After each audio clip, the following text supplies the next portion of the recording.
Jambo. Jambo sana. Unaweza kujitambulisha? Ni Yusufu Salum Celeste, porte-parole wa mvuma ya MPDC ambayo inaongozwa na Omari na Mtaga. Leo ni siku ya Enga, tuko hapo na kuitisha. Ni nini hasa chanzo ya kuitisha watangazaji?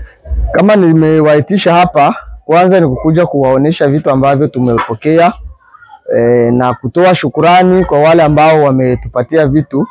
Tumeandika vibarua na kuomba msaada kwa watu mbalimbali ambao ni wazalendo, kwa sababu katika wazalendo kuna aina mbalimbali za wazalendo, na wale ambao wameguswa na ndio hao ambao mmeona wametusaidia. Tumeonesha hapa bunga, mmeona godio ziko hapa, machungu na bash, kwa sababu safari ambazo tunakuwa nazo na huko ambako tunaenda kupigana vita ni katika milima mirefu, na ndio kwa maana tumetoa malalamiko na watu wametusaidia. Ijumaa siku ya 5 watu walishtuka na milio ya risasi ya asubuhi. Nini ilikuwa chanzo zaidi? Milio ya risasi ambayo imesikilikana katika mji wa Uvira siku ya 5 na saa 1:30 ilikuwa eneo la Kasenga, ambapo kuna mwanajeshi wa taifa ambapo tulikuwa naenda kumshika. Tukakutana alikuwa alifanya kosa ya kushika mzalendo, akamfunga mwake, ambapo ni kosa ambayo iko kinyume na serikali, na ndio kwa maana katika kumshika ndio kaanza arusha masase. Lakini pamoja na hiyo kuna raia ambaye ameumia katika paja, amepigwa risasi hizo bali perdi, na hali kaendelea kwa utulivu, na huyo mwanajeshi tukamripoti mbele ya serikali. Mpaka sasa hizi yako katika mikono ya serikali. Labda tungetaka tujue msaada huu umetoka kwa wakina nani? Msaada huu umetoka kwa wazalendo ambao wameguswa na kusikia kazi ambayo tuko naifanya sisi mvuma ya MPDC ambayo inaongozwa na Omari na Mtaga. Wakati walisikia kwamba tulikuwa na safari, ndio wakaguswa na wakatupatia misaada ambayo mmeona hapa ya bunga, mmeona machungu, mmeona magodio, mmeona bashe. Na wazalendo wa aina mbalimbali, kuna wale ambao wako hapa kwetu Uvira, na kuna wale ambao wako hapa Uvira, kwa wengine wako Bujumbura, kwa wengine wako nchi za mbali, wameguswa tu na kutoa msaada.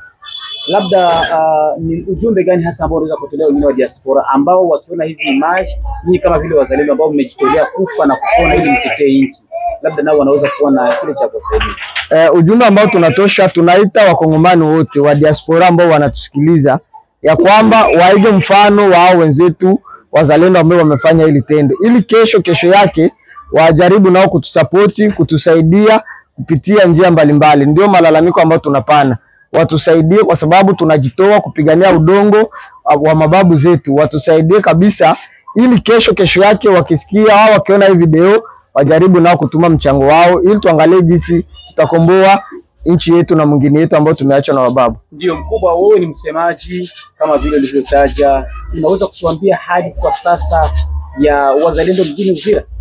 Hali kwa sasa mjini Uvira iko tulivu kabisa, kwa sababu vurugu ambayo imekuwa imepitikana, malalamiko ambayo tumesikia kutoka kwa raia, tukajaribu kunyamazisha. Hivi hali kabisa Uvira ni utulivu, hakuna wazalendo wananyanyasa raia.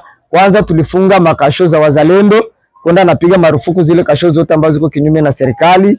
Pili, tukakataza wazalendo kutembea na silaha kufikisha 18h. Mzalendo mbaya anatembea na silaha na anateni, anahitajika bakie kukaa.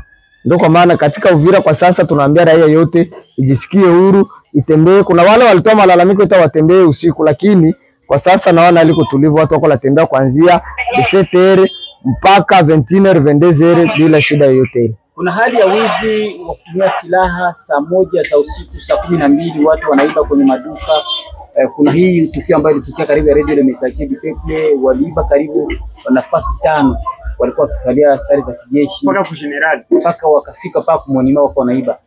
Strategy gani ambazo sasa mmezianzisha nyinyi wazalendo ili kuhakikisha kuwa mmeokoa hilo hanga, kwa sababu ikiendelea watasema kama nyinyi wazalendo mnafanya hiyo kazi ya wizi? Jambo ambalo kwanza ningetaka kusema, unaona katika kushikilia silaha sisi tuko wazalendo ambao tunajitangaza kiwazi, na kuna wale ambao wanashikilia silaha kinyume na serikali na kinyume cha wazalendo. Ndio hizo silaha ambazo mnasikia zinaenda zinaiba manyumba za watu, zinabomola mavioske, zinabomola mabotike. Hao wako wazalendo, hao ambao wanashikilia silaha kinyume na serikali na kinyume cha wazalendo. Na ndio kwa maana kwa kumaliza hayo matatizo tukakamata maamuzi ya kusema ya kwamba mzalendo ambaye atakuwa anafika 18h saa 12 anashikilia silaha na vali teni, ule anahitajika kufungwa.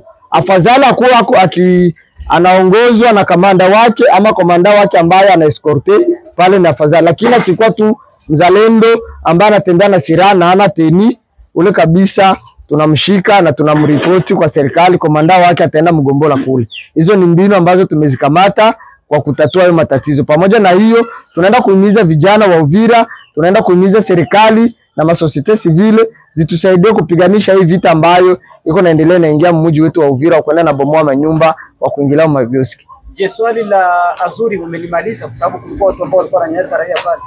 Wazuri tumelimaliza, kulikuwa kwa Azuri, kulikuwa kusipake na pene tulizikia maremu Rukumeta pia Soname. Pale nako kulikuwa matatizo, watu walikuwa wananyang'anya simu sana, lakini tuko tunajaribu kifika 18h 19h tunaenda fanye pale kupiga doria. Ujumbe wa mwisho. Ujumbe wa mwisho nataka kuambia raia yote ambayo natufuata kwa saa hizi, ije mfano ambao uko hapa mbele yenu na nyuma yangu. Na jambo la pili, naambia raia yote ya Uvira kwamba tushikamane, tupambanie nchi yetu. Asante. Asante.